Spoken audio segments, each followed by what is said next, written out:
ভালো আছে তো? আর ভালো কয়টা স্টোরি খাটিয়ে রে। ও বাবা, ভাত খেয়ে যাও। তাড়াতাড়ি এসো, আমাকে আবার স্কুলে যেতে হবে, পরীক্ষা আছে। হ্যাঁ দে, বস। আরে খেয়ে নাও, আবার আমাকে স্কুলে যেতে হবে। স্কুলে গিয়ে কি হবে?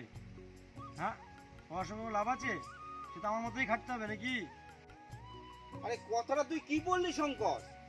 তোর ছেলে পড়াশোনা করে চাকরি না পাক, অন্তত শিক্ষিত তো হবে। সেটাই তো আজকের সমাজে প্রয়োজন আছে।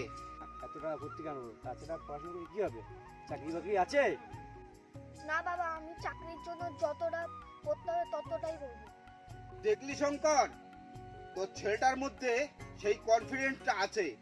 পড়াশোনা করে সে চাকরি ঠিক জোগাড় করবে। দিদা তুমি ঠিকই বলেছো গো। বাবা যা, তুই তাড়াতাড়ি বাড়ি চলে যা, গিয়ে পরীক্ষা দেবে।